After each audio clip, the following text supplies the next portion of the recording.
오늘 말씀은 예레미야 29장 10절에서 15절 말씀입니다. 같이 읽겠습니다. 시작. 여호와께서 이와 같이 말씀하시니라. 바벨론에서 70년이 차면 내가 너희를 돌보고 나의 선한 말을 너희에게 성취하여 너희를 이곳으로 돌아오게 하리라. 여호와의 말씀이니라. 너희를 향한 나의 생각을 내가 아나니 평안이요 재앙이 아니니라.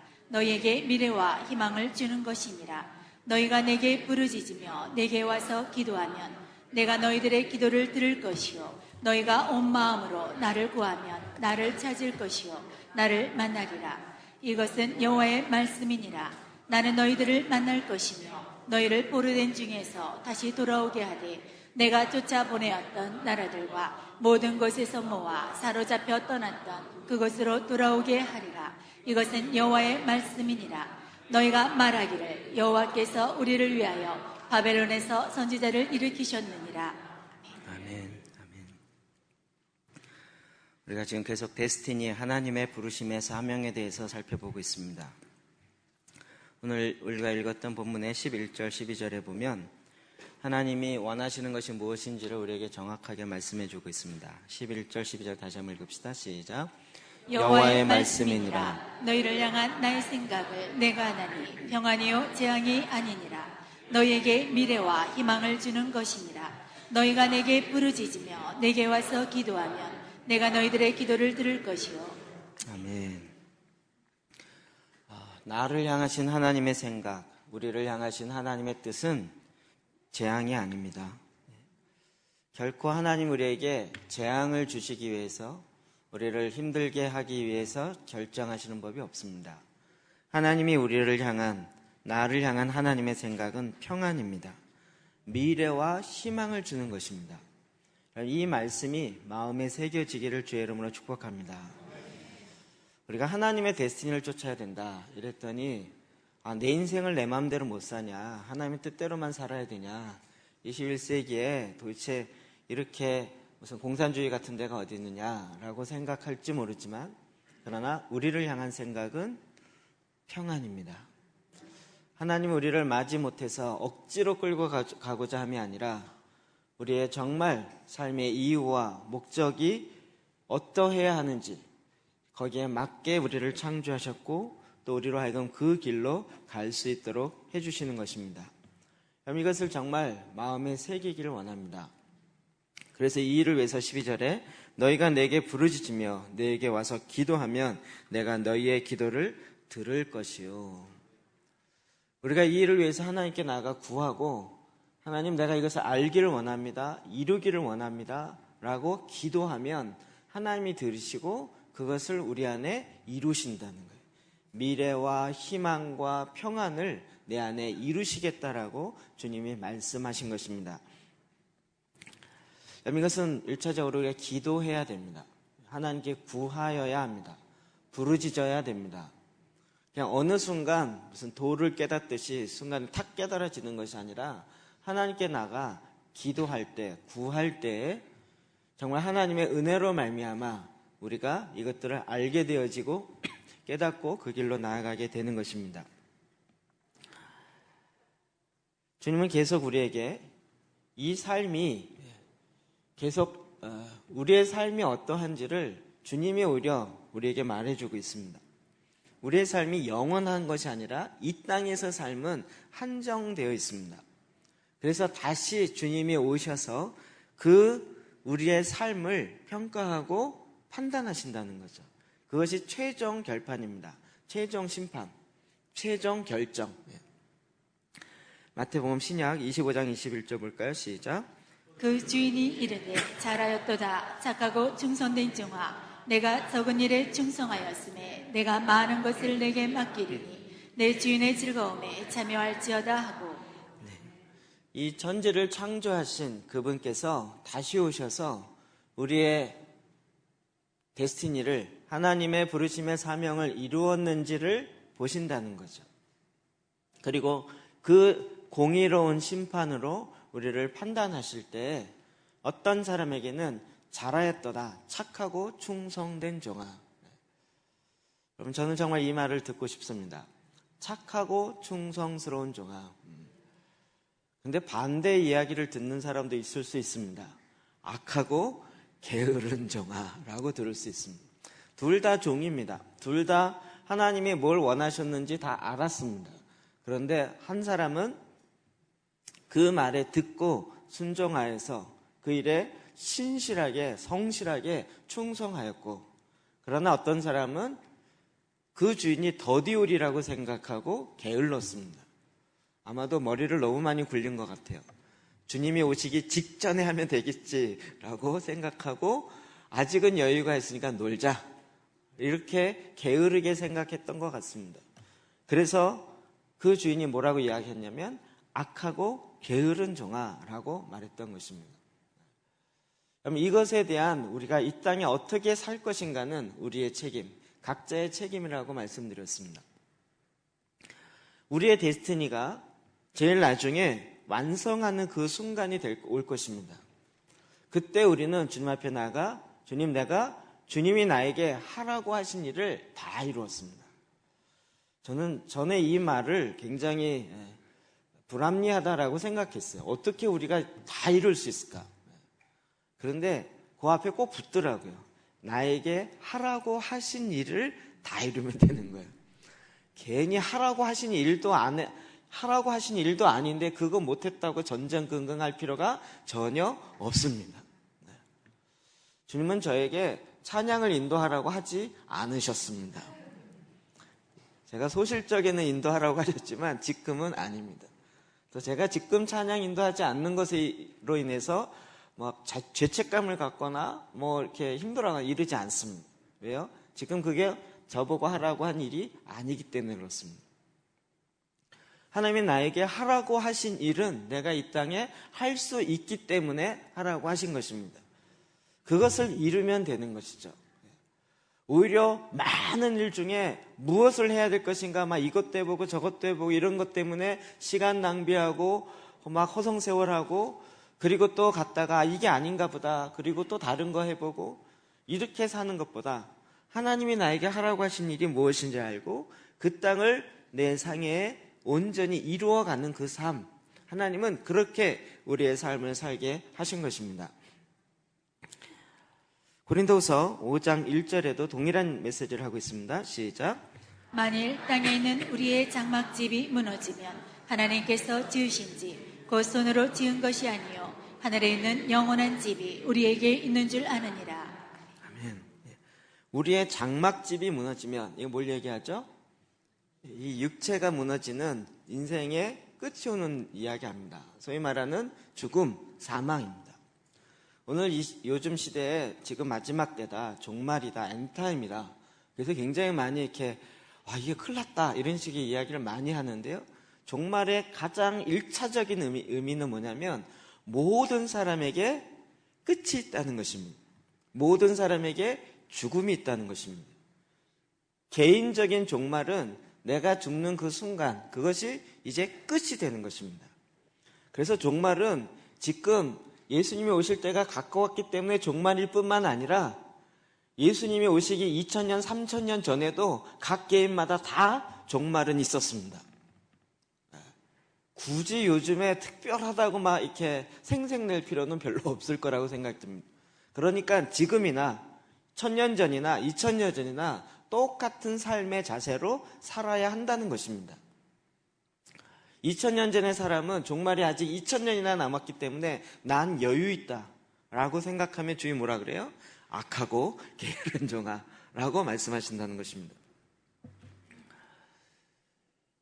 그래서 우리가 이 육체의 장막이 무너지는 그 순간 내 인생의 종말이 오거나 이 땅에 온 인류의 종말이 오거나 같은 의미로 볼 때 그 이후에 또 다른 삶이 있다는 것을 성경은 계속적으로 이야기하고 있습니다. 그러니까 지금 우리가 어떤 시대를 살고 있느냐도 바로 알아야 되지만 그 삶을 살고 있는 오늘 내가 어떻게 살아야 되는가라는 것도 더 정확하게 알아야 한다는 것입니다.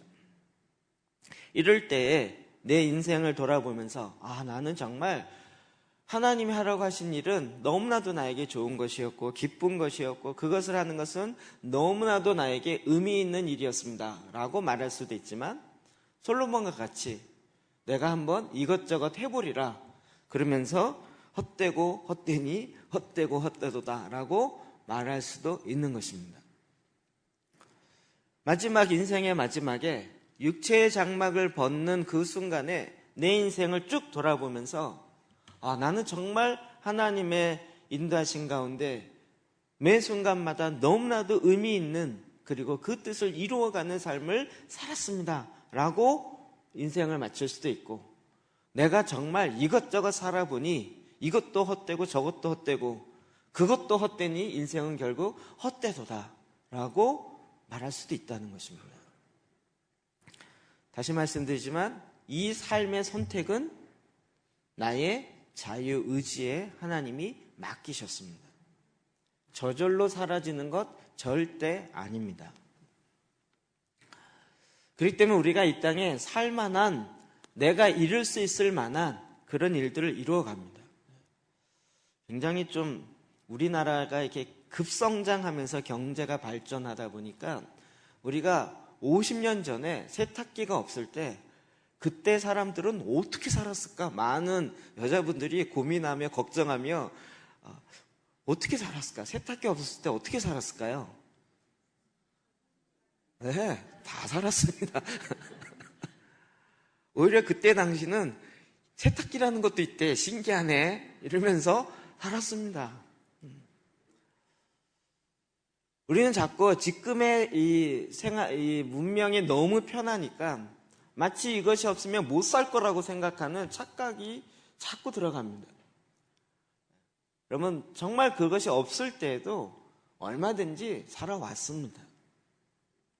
우리가 지금 이 편안함에 너무 익숙해 있는 것뿐이지 이거 없으면 살 수 없을 거라고 생각하는 건 큰 착각인 거죠. 문명이 우리의 데스티니를 이루어지는 것이 아니고 정말 하나님께 부르짖어 구하는 그것, 그래서 하나님 나에게 말씀하시는 그 말씀, 그것을 듣는 것이, 그리고 그것을 이루는 것이 우리 인생이라고 성경은 이야기하는 것입니다. 이분의 고린도전서 3장 11절부터 15절은 또 동일하게 말하고 있습니다. 시작. 이 닦아둔 것 외에 능히 다른 터를 닦아둘 자가 없으니 이 터는 곧 예수 그리스도라. 만일 누구든지 금이나 은이나 보석이나 나무나 풀이나 짚으로 이 터 위에 세우면 각 사람의 공적이 나타날 터인데 그날이 공적을 밝히리니 이는 불로 나타내고 그 불이 각 사람의 공적이 어떠한 것을 시험할 것임이라. 만일 누구든지 그 위에 세운 공적이 그대로 있으면 상을 받고 누구든지 그 공적이 불타면 해를 받으리니 그러나 자신은 구원을 받되 불 가운데서 받은 것 같으니라. 아멘. 공적을 세워 공적을 밝히 나타낸다. 우리가 이 땅에 지금 어떻게 집을 짓느냐, 모든 사람이 다 집을 짓는 그 삶을 살아가는데 도대체 어떤 벽돌로 짓느냐가 나중에 다 나타난다라는 거죠. 이 말씀할 때마다 꼭 얘기하죠. 여기서부터 아기돼지 삼형제 이야기가 나왔다고요. 아기돼지 삼형제 기억나시나요? 네. 성경에서 나온 거죠. 누구는 지푸라기로 짓고, 누구는 나무로 짓고, 누구는 벽돌로 짓고. 근데 성경은 그보다 더 무섭습니다. 나중에 늑대가 나타나는 것이 아니라 13절 보니까 각 사람의 공적이 나타날 터인데 그 날이 공적을 밝히리니 이는 불로 나타내고 그 불이 각 사람의 공적이 어떠한 것을 시험할 것입니다. 그때 불로 나타날 거예요. 그래서 그 공적이 그 쌓은 집이 어떤지를 불로 테스트한다는 거예요. 자동차가 안전한지 안 안전한지를 테스트하잖아요. 근데 우리가 지금 이 땅에 살아가면서 세운 그 집을 정말 제대로 됐는지 안 됐는지를 주님이, 우리가 다 이렇게 컨베이어 시스템을 다 지나가는데 그 앞에 불이 쫙 해서 이렇게 나왔는데 뭐가 나왔느냐가 중요한 거죠. 이해되시겠죠?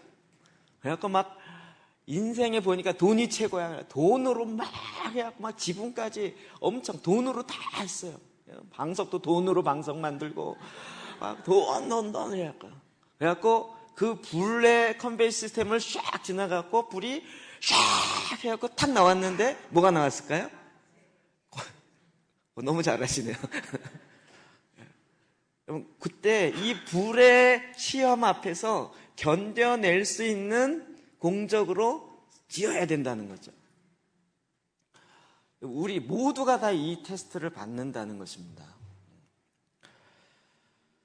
그 공적이 불타면 해를 받게 되고, 그러나 자신은 구원을 받되 불 가운데 받은 것 같이 부끄러운 구원, 소위 이 이야기를 나오는 거죠. 자, 그러면 우리가 지금 이 땅에 어떠한 공적으로 집을 짓느냐가 중요하다는 거죠. 아까 얘기한 것처럼 돈으로. 죄송한 얘기인데 하여튼 저희 아버님은 북한에 태어나시고 일사후퇴 지난 다음에 한국에 남한에 내려오셔갖고요. 돈이 있어야 된다는 것에 엄청 집중하셨어요. 평생 집 한 칸 마련해야 된다는 것에 저희 어머니는 안 그런 줄 알았는데요. 저희 어머니도 오직 돈을 마련해야 된다는 것에 저희 어머니는 교회 권사님이셨습니다. 그래도 주께 구하여 권사로 돈을 구하는 그 일에 앞장 막 드러내놓고 이야기 안 하셨지만 그의 마음엔 항상 그것이 있었습니다. 어떤 사람은 이 땅에 유명해지는 거예요. 인기가 막 모든 사람이 아는, 그것도 불로 시험을 통과할 것입니다. 그 인기 많았던 것이 이 불의 컨베이어 시스템을 지나고 나면 뭐가 남을까요? 인기는 뭐가 남을까요? 많은 연예인들이 이야기하죠. 인기는 뭐와 같다고요? 거품과 같다고요. 정말 그때는 사람들이 다 온 세상 사람들이 한류 열풍으로 다 알아주는 것 같은데 쑥 지나가면 그냥 한 인간으로 끝나는 거예요. 거품과 같다는 거예요.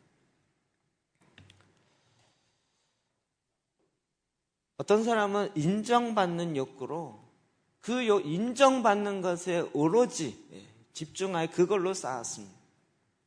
이 모든 것이 다 불의 심판 앞에 어떻게 될 것이냐라는 것을 봅니다. 물론 제가 지금 들었던 예들은 다 이 세상에서 드는 예인데, 그러나 지금 예수 그리스도의 터 위에 집을 짓는 자들이라고 이건 사실은 믿는 자들을 향해서 이야기하고 있는 것입니다. 믿지 않는 이쪽이 아니에요. 믿는 자들이 예수 그리스도의 터 위에 자기의 공적을 갖고 지금 집을 짓고 있다는 것입니다. 그러니까 교회 안 다니는 사람 좀 제껴놓고 여기 앉은 사람끼리 이야기하죠. 여러분, 당신은 어떠한 공적으로 쌓고 있습니까? 이거 물어봐야 돼요.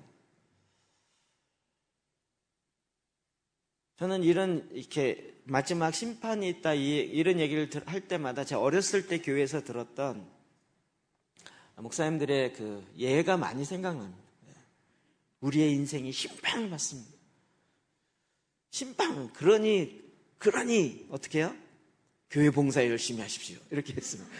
그러니 헌금 잘하시고, 그러니 주일날 빠지지 마시고, 주일하니 안식일을 하십시오. 이렇게 이야기 많이 했었습니다. 굉장히 무섭기도 했고, 정말 그래야 되겠구나라는 생각도 들었었습니다. 근데 그 공적을 저도 나름대로 쌓아봤습니다. 어렸을 때부터 교회 다니면서 열심히 교회 빠지면 정말 번개 맞는 줄 알고 정말 열심히 많이 해봤습니다. 그런데 시험 앞에 흔들리던데요. 한순간에 흔들리더니 확 무너지더라고요. 그리고 이것이 결코 안전하지 않다라는 것은 저는 저의 삶으로 너무 많이 경험했습니다. 제가 말씀 많이 드렸죠. 제가 교회 봉사를 올 코트 프레싱을 했습니다.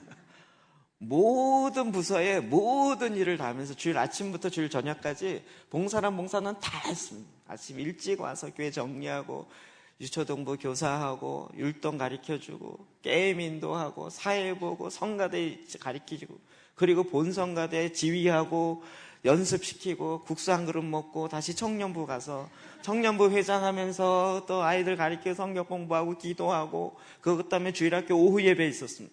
주일학교 오후 예배에서 율동하고 게임하고 가르치고 그러면 저녁 잠깐 또 먹고 그리고 하면 또 헌신 예배면 뒤에 글씨 손으로 쓰고 그리고 또 앞에 나가서 복음성 인도하고 이걸 전문 용어로 모든 코트를 다 사용한다 그래서 테니스 용어인데 모든 코트를 다 사용해서 쓰는 선수와 같은 그런 일을 수년 동안 했었습니다.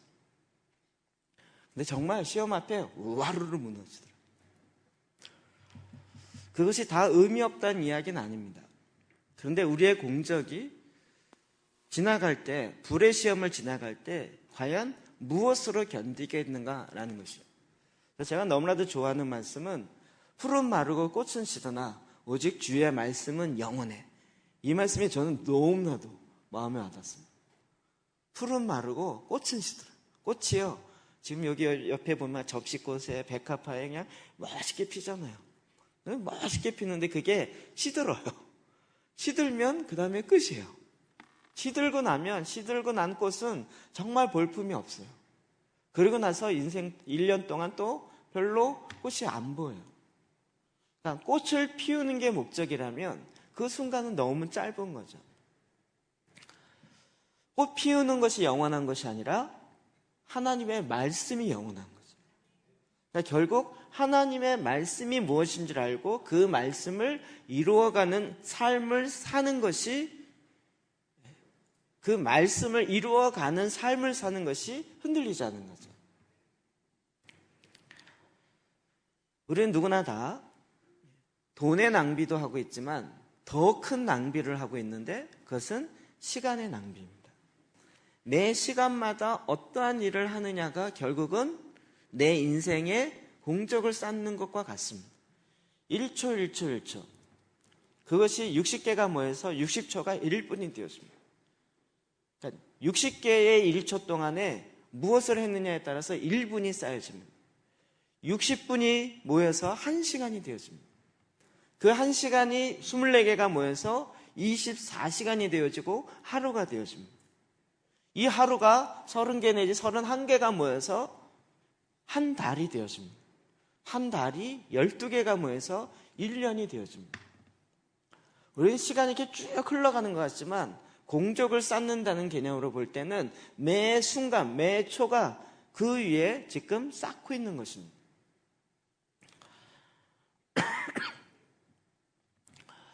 그럼 그때 우리가 쌓아놓은 이 시간의 벽돌이 어떻게 쌓아지고 있는지를 우리가 살아왔던 삶을 돌이켜보면 알 수 있는 거죠.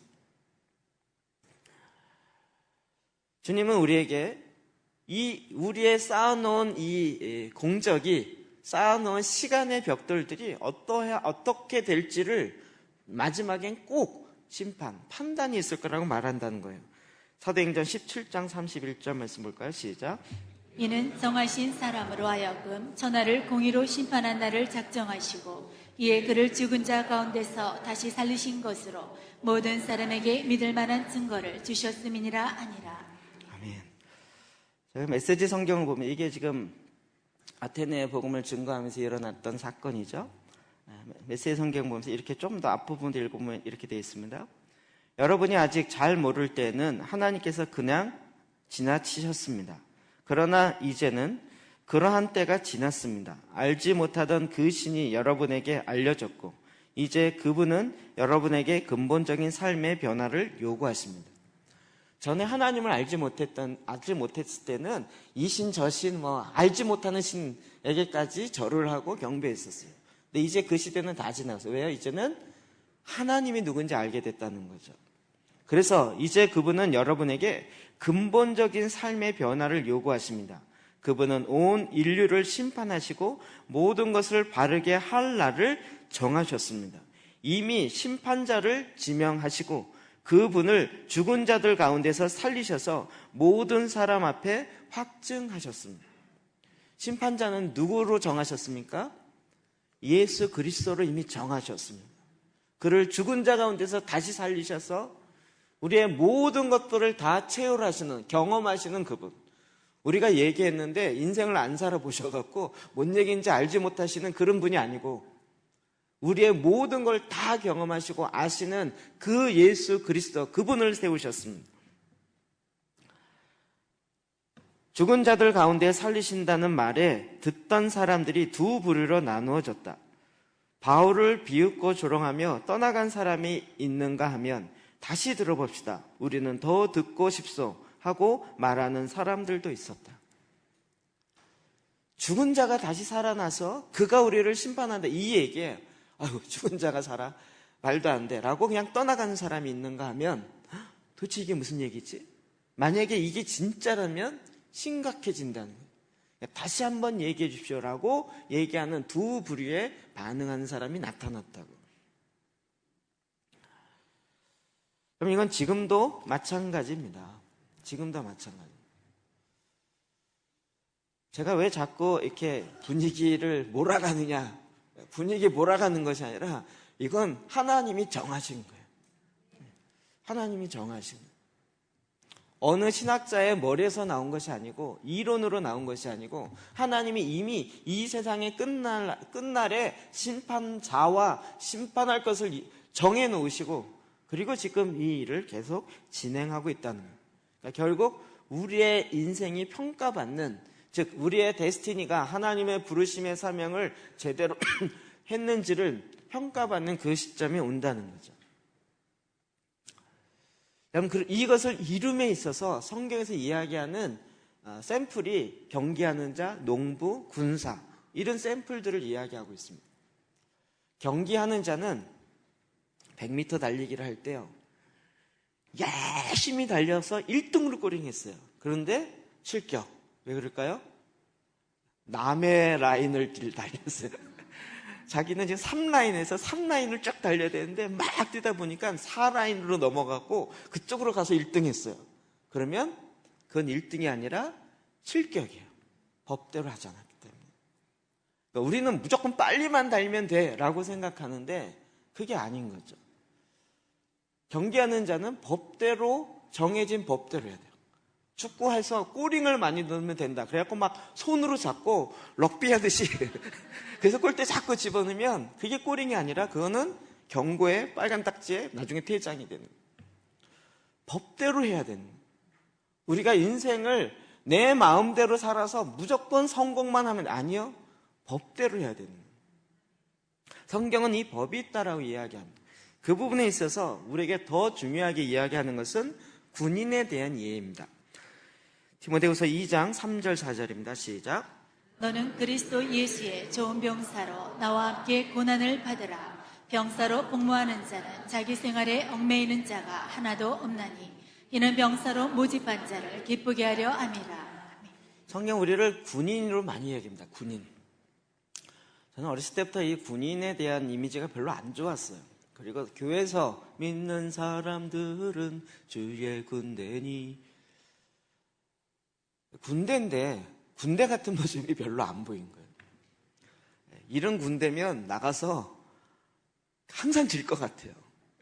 교회만큼 느슨한 데가 없고 교회만큼 잘 하나 되기가 쉽지 않은 곳이 없고,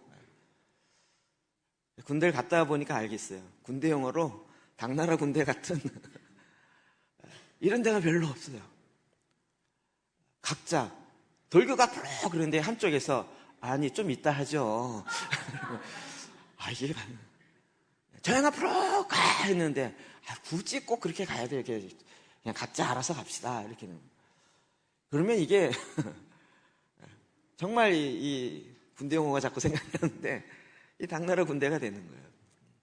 총을 메고 갈 때 딱 이렇게 각이 쓰도록 딱 들고 가야 하는데 무슨 삽자루 메고 가듯이 이렇게 메고 가면 군대 용어로 삽질하냐 이렇게 얘기 나오는 거죠. 믿음의 군사들인데 군사는 군사로 훈련돼야 되잖아요. 군인이 되면 군인 정신을 외요. 군인은 이 삶이 자기 거가 아니고 국가의 재산인 거예요. 군인은. 그래서 국가를 위해서 부름받았고 국가의 필요에 따라서 움직이는 게 군인인 거죠. 그리스도인을 믿는 사람들은 주의 군사라고 이야기한 거예요. 그래서 저는 이 군사의 훈련들이 좀 있어질 원합니다. 여러분, 이게 그냥 사도 바울이 예로 들었을 뿐만 아니라 빌립보서에 보면 아예 군사라고 이야기하는 본문이 나옵니다. 빌립보서 2장 25절이요. 시작. 그러나 에바브로디도를 너에게 보내는 것이 필요한 줄로 생각하노니 그는 나의 형제여, 함께 수고하고 함께 군사된 자요, 너희 사자로 내가 쓸 것을 돕는 자라. 아멘. 에바브로디도를 이야기하면서 그는 나와 함께 수고하고 함께 군사된 자라니. 하나님 예수님이 명령하시면 Yes sir 그러면서 딱 움직이고 그것을 행하는 자라니. 함께 군사. 사도 바울도 자기는 주인을 기쁘게, 하나님을 기쁘게 하고 하나님이 나에게 명령한 그 명령을 듣고 그 명령에 따라서 오직 그것을 이루어가는 삶을 사는데 에바브로는 나와 같이 그와 같은 군사다라고 이야기합니다.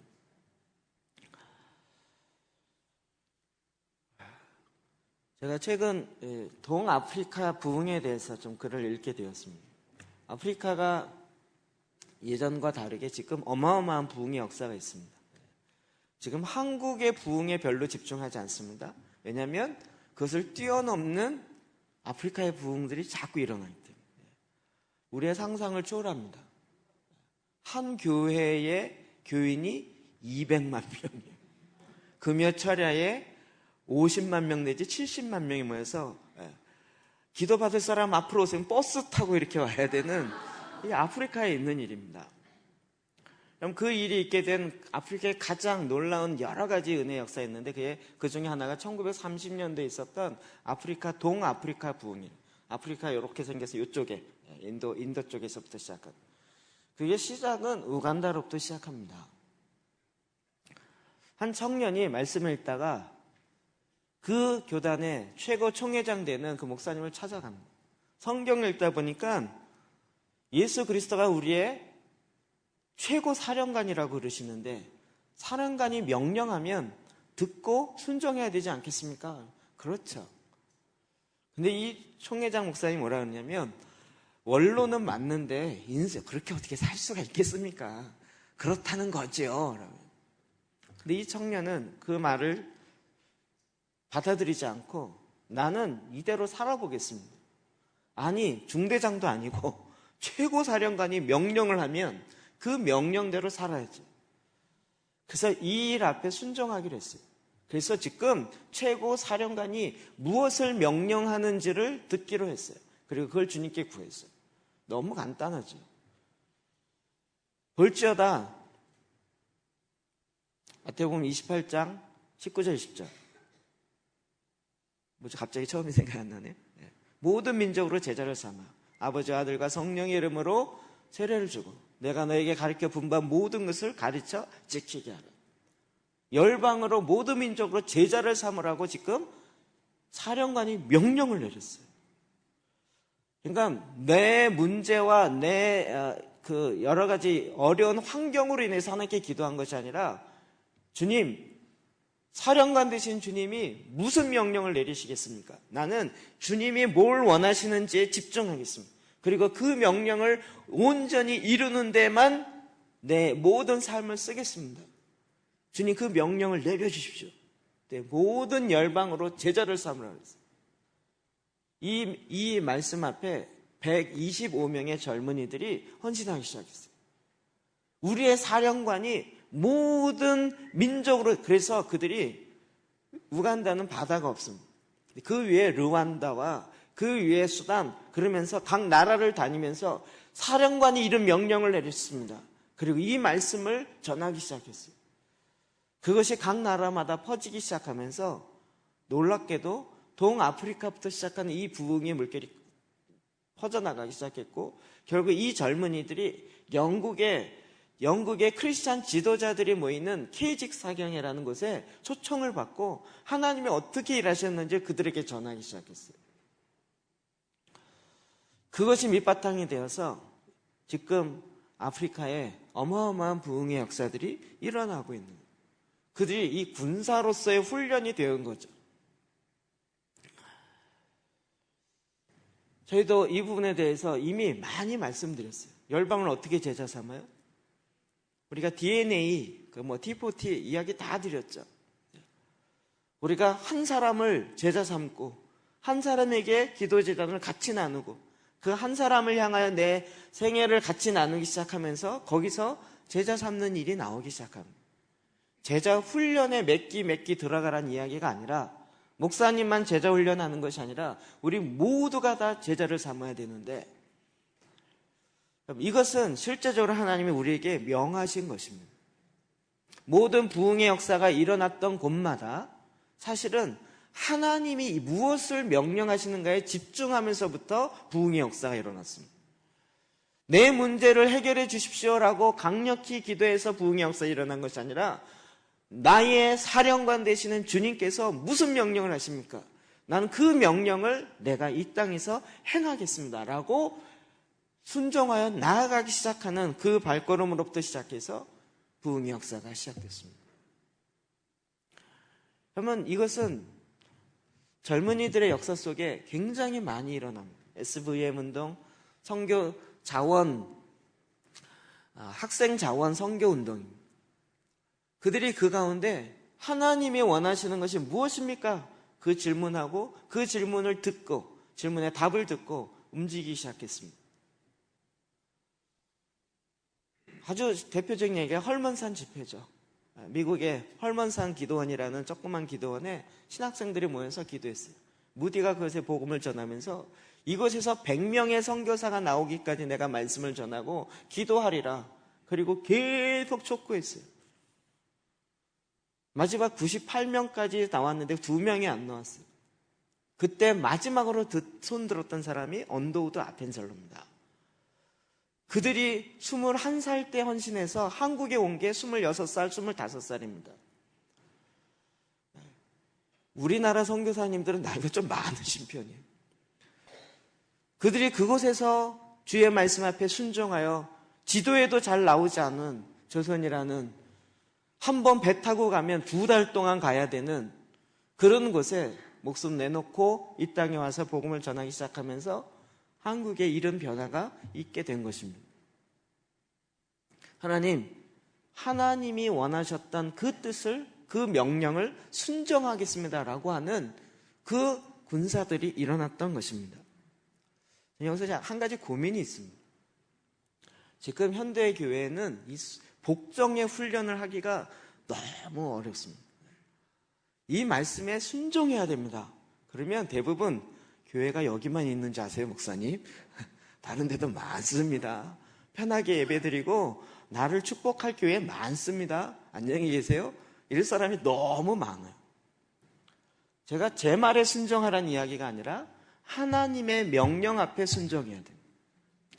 그럼 이 순종의 훈련, 복종의 훈련이 되어 있지 않으면 그리스도의 군사가 되어줄 수 없습니다. 군사는 소집한 자, 모집한 자를 하나님을 기쁘게 하기 위해서 모집되어진 자들입니다. 저와 여러분이 그렇게 하나님을 기쁘게 하기 위해서 특별한 목적을 갖고 하나님이 모집했습니다. 이제 모집했으니 날 좀 기쁘게 해주십시오. 이거는 심판 이후입니다. 벌써 샴페인을 터뜨리시면 안 됩니다. 내가 모집됐다라는 그 하나만으로 기뻐하시면 안 되고 그거는 이 땅에 우리의 데스티니를 다 이루고 난 다음에 있을 일입니다.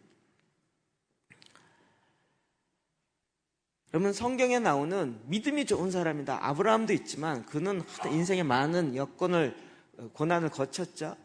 그런데 예수님이 아예 믿음이 좋다라고 보증해 준 사람이 있습니다. 누가복음 7장 7절부터 9절입니다. 시작. 그러므로 내가 주께 나아가기도 감당하지 못할 줄을 알았나이다. 말씀만 하사 내 하인을 낫게 하소서. 나도 남의 수하에 든 사람이요 내 아래에도 병사가 있으니 이더러 가라 하면 가고 저더러 오라 하면 오고 내 정도로 이것을 하라 하면 하나이다. 예수께서 들으시고 그를 놀랍게 여겨 돌이키사 따르는 무리에게 이르시되 내가 너희에게 이르노니 이스라엘 중에서도 이만한 믿음을 만나보지 못하였노라 하시더라. 아멘. 이스라엘 가운데서도 이만한 믿음을 만나본 적이 없어요. 그런데 이 백부장, 이방인 백부장이 믿음이 있었어요. 그는 군인이었기 때문에 이 군인 정신으로 주님의 말씀을 이해했어요. 이해가 너무 쉬웠죠. 사령관이 굳이 역까지 와서 손을 얹어서 기도해갖고 이 병이나 이렇게 안 하셔도 됩니다. 그냥 명령, 말씀만 하십시오. 공간에 상관없이 이곳에 오지 않아도 그냥 그 사령관이 그 자리에서 명령만 내리십시오. 말씀만 하시면 그냥 이루어지는 걸 나는 알기 때문에 말씀만 하십시오. 근데 요즘은 안 그래요. 말씀하셔도 주님 나타나셔요. 우리 오셔야 되고요. 뭐 이런 표적이 있어야 되고요. 뭐가 있어야 되고. 근데 군인은 그렇지 않아요. 명령만 내리시면 그 말씀 앞에 그냥 이루어집니다. 이게 될 거냐 안 될 거냐가 아니라 주님이 말씀하시면 병든 자가 낫는 거예요. 그 믿음이 정확하게 있었어요. 그래서 예수님이 이 믿음을 칭찬하셨어요. 순종이 기본적으로 훈련되어 있었던 거죠. 우리도 이제는 우리의 문제, 나의 문제에 집중하는 것이 아니라 데스티니는 하나님이 나를 부르심의 사명에 집중하는 거예요. 그것이 무엇인지를 구하여 기도하여 알고 그것을 우리의 삶 가운데 이루어 간다는 거죠. 이것이 믿음인 것입니다. 시편에 보면 이 인생을 살았던 사람들의 고백들이 있습니다. 같이 좀 읽어볼까요? 90편 9절에서 12절입니다. 시작. 우리의 모든 날이 주의 분노 중에 지나가며 우리의 평생이 순식간에 다하였나이다. 우리의 연수가 70이요 강건하면 80이라도 그 연수의 자랑은 수고와 슬픔뿐이요 신속기간이 우리가 날아가나이다. 누가 주의 노여움을 능력을 알며 누가 주의 진노의 두려움을 알리까. 우리에게 우리날 계수함을 가르치사 지혜로운 마음을 얻게 하소서. 우리가 우리의 살아가는 연수가 70이요 강건하면 80이라. 내가 80을 넘었다. 그래서 연수의 자랑은 수고와 슬픔뿐이요. 이렇게 되어 있습니다. 이게 좀 메시지 성경은 더 리얼하게 표현이 되어 있는데, 우리 수명은 70 남짓, 운이 좋으면 80입니다. 그렇게 살아서 내놓은 것이 무엇이겠습니까? 고통뿐입니다. 수고와 고통과 묘비 하나가 전부입니다. 누가 그러한 진노를 주님을 두려워하는 자들에게 터뜨리시는 그 노여움을 이해할 수 있겠습니까? 정말 80, 90, 100세까지 사는 거 백수하십시오. 축복의 말인 것 같은데 이렇게 살아본 사람이 뭐라고 얘기하냐면 인생을 더 살아봤더니 수고가 더 많은 거예요. 고통이 더 많아요. 그리고 결국 묘비는 하나 똑같다는 거예요. 이 데이비드 시만츠의 시편에도 이렇게 이걸 표현했습니다. 주님께서 우리의 연수를 70으로 제한하셨고 어떤 이들은 좀 더 오래 살 은혜를 받았으나 무엇이 그리 다를까? 단지 눈물과 수고를 더할 뿐 묘지의 비석은 다 똑같구나. 우리의 인생은 덧없이 지나가고 죽어 사라지는도다. 우리의 연수가 얼마 남지 않음을 기억하게 도우소서. 우리를 도우사 우리 존재의 의미를 깨달으며 지혜로운 마음을 얻어 주 앞에 살게 하소서. 우리가 건강하여서 오래 사는 것 정말 축복 중에 하나입니다. 그런데 이것이 그냥 고통이 10년 더하고 괴로움이 10년 더하는 것은 그렇게 큰 의미가 없겠죠. 주 앞에서 내가 무엇을 위해서 살아야 되는지를 알고 그것을 살아야 된다는 거죠. 우리가 잘 아는 전도서 3장 11절에 이렇게 이야기하고 있습니다. 시작. 하나님이 모든 것을 지으시되 때를 따라 아름답게 하셨고 또 사람들에게는 영혼을 사모하는 마음을 주셨느니라. 그러나 하나님이 하시는 일의 시종을 사람으로 증량할 수 없게 하셨도다. 아멘. 또 메시지 성경을 읽어보겠습니다. 하지만 누가 무슨 일을 한들 결국 달라질 게 있을까? 하나님이 우리에게 맡기신 일을 자세히 살펴보니 대부분 바쁜 일로 수고하는 기색이 역력했다. 참으로 하나님은 모든 것을 제때 그 자체로 아름답게 만드셨다. 하지만 그분은 우리를 무지 가운데 두셨고 그래서 하나님이 무슨 일을 하시는지 오시는지 가시는지 알 수 없다.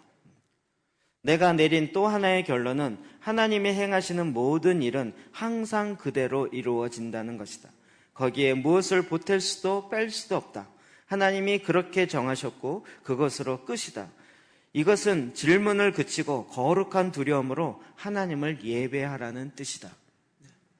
하나님이 딱 정하시면 우리가 왜 그렇게 정하셨는데요? 난 싫은데요? 아무리 질문해도 사령관이 한번 명령을 딱 내리면 이제 끝이라는 거예요.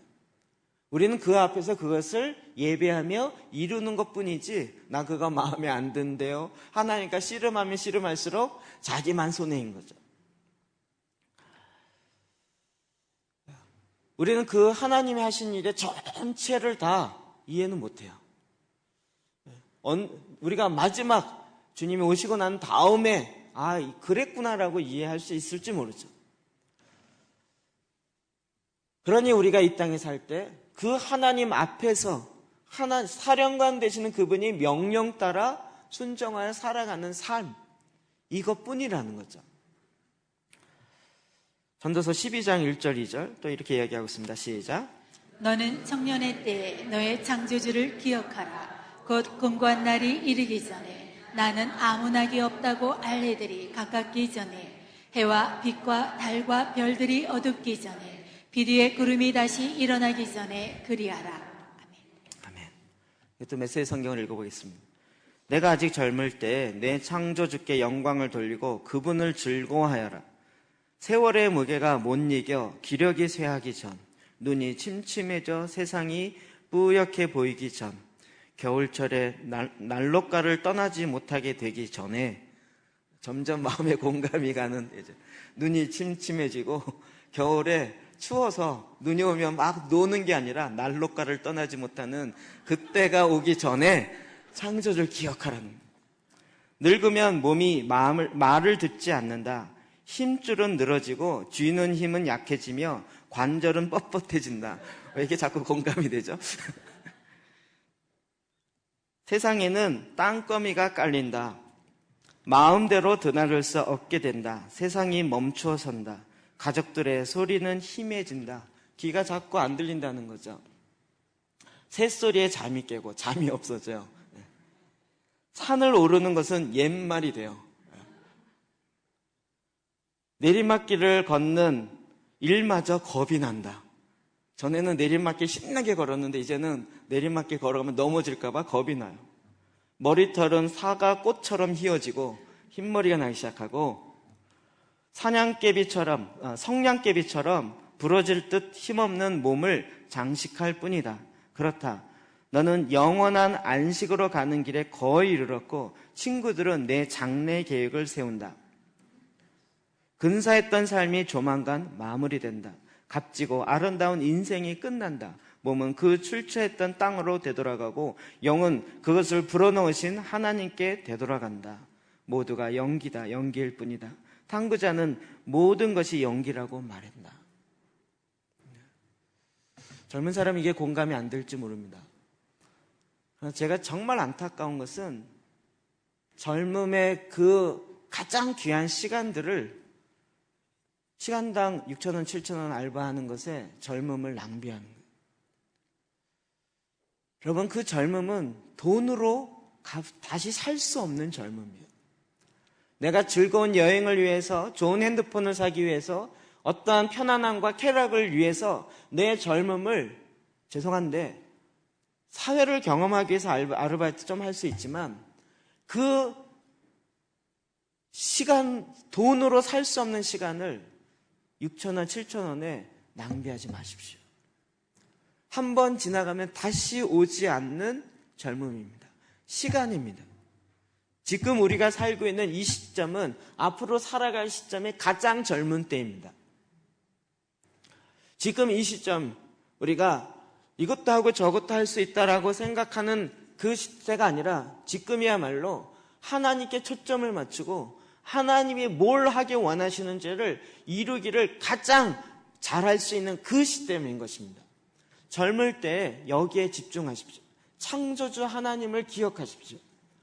젊을 때 하나님의 사명을 깨닫고 하나님이 뭘 이루시길 원하시는지를 알며 그걸 향하여 달려가기 시작할 때 그 평생 동안 하나님 앞에 이룰 수 있는 것이 어마어마하게 많습니다. 그럼 이 기회가 가장 많은 것이 젊음입니다. 그 젊음을 시간당 6,000원, 7,000원 아르바이트에 팔지 마십시오. 그것만큼 낭비하는 것이 없습니다. 젊음을 정말 문제에 초점 맞추지 마십시오. 우리의 시간을 내 문제, 내 인생의, 내 가족의 문제에 초점 맞추지 마십시오. 왜요? 그와 같은 문제들은 영원토록 일어나기 때문이에요. 문제가 해결돼도 또 다른 문제가 나오고 또 나오고 또 나오고 또 나옵니다. 우리는 먼저 하나님의 나라와 하나님의 의를 구하는 것에 먼저 초점을 맞추는 것입니다. 이렇게 초점을 맞출 때 하나님이 이 모든 것을 다 이루시겠다라고 하셨어요. 먹고 입고 자는 것 주님이 다 책임지시겠다라고 하셨습니다.